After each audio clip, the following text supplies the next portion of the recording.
Okay, so this is the biggest mistake I've made in a while when it comes down to buying tablets or just buying tech in general.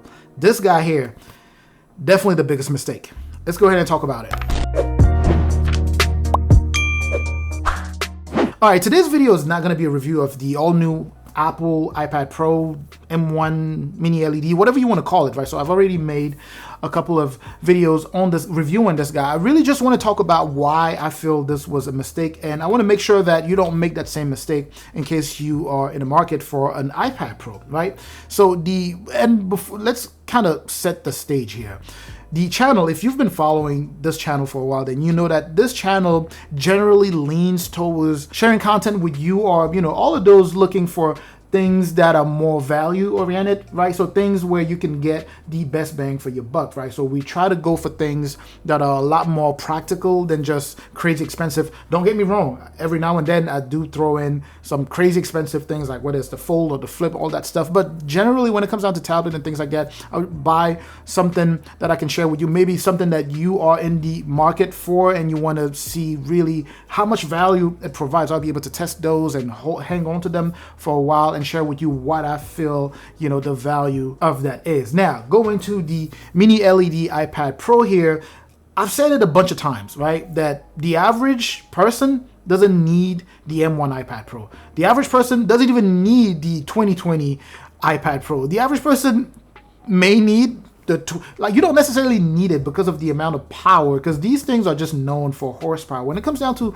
the user interface, generally these are just big iPhones, if you think about it. I know it's a very raw and a very simplistic way to look at these things, but it's the same interface you have on the iPhone, and you can't really do much, right? That's why I always advise people to go for something like an Android, like a Tab S7, in order to be flexible with what you can do with like just the UI of the tablet. But anyway, I digress there. So this guy, so powerful.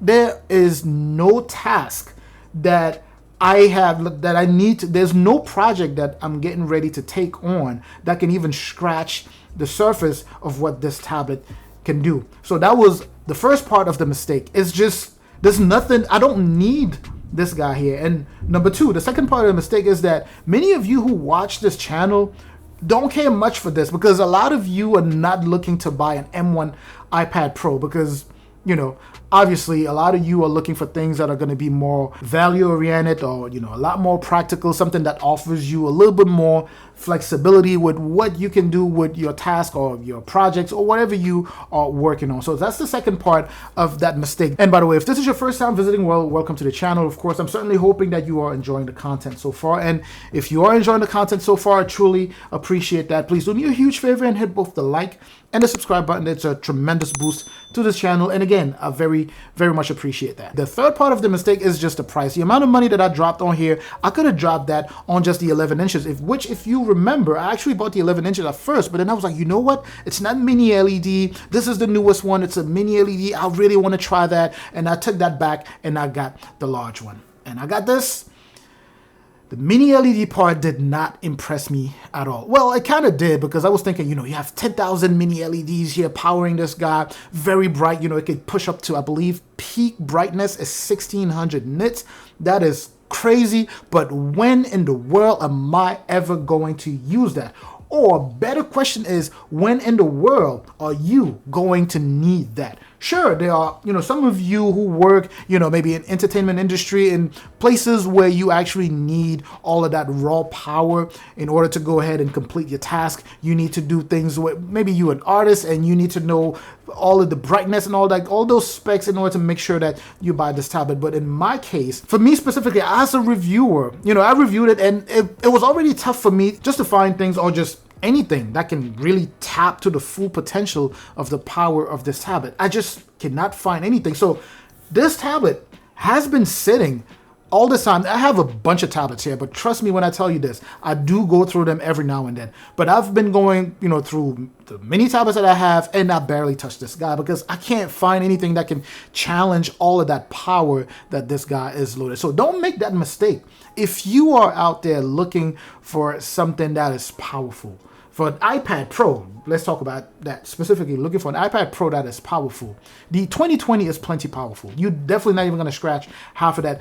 Not a lot of people do. And by that, I do mean that there are people who do scratch the surface of just the power that it can offer, but not a lot of people, not a lot of average users do, right? So if you are an art professional, obviously there are chances that you may need all of that extra power, you know, to edit your 4K or your 8K videos. But generally, the general population doesn't need all of this power. So if you are in the market for this guy, I'd say skip it. Go for the previous version. Go for the 20 if you want something this big. Oh, by the way, that was the other part of the mistake, is that I have huge hands and I could kind of palm this a little, but this is too big. This is just way too big. You know, I actually was planning on making a video of this against the iPad, the MacBook Air that I have here, which I highly recommend that you go for a MacBook Air. It has the same chip, right? It has the same chipset, the M1. I highly recommend to go for that because, you know, it's just as big, if not bigger, and it's also pretty light. Maybe not as light as this, but still very light and very portable. So just this size for a tablet. You can't even lay down and, you know, do anything on this because if you drop it on your face, there's a world of hurt that's going to go through you right there. But anyway, so if you really want a large tablet, you want a large iPad Pro, I would say go for the 2020 iPad Pro, the 12.9 inches 2020 iPad Pro. You're better off with that. However, if you're trying to buy an iPad Pro because you're just looking for power, skip this year. Skip last year, as a matter of fact. Go for the year before that. No, not the year before. The one before that was 2018. So go for the 2018 model. If you just look at that one, is already powerful enough. Or maybe if you think it's too old and you want more of the Apple updates, then maybe go for the 2020 version. That will give you all of the power that you need. You don't need this if you're just an average Joe. Anyway, let me know what your take is on this. I just figured I'd just drop a video on that. It's kind of me just rambling around, and I appreciate you sticking with me here. Let me know what you think of this. Put those in the comment section. I'm going to catch you in that comment section like I always do. Make sure to like, of course, and share the video. I'm going to catch you in the comment section. I'm also going to catch you in the next video, as always, of course. Up until then, stay safe out there.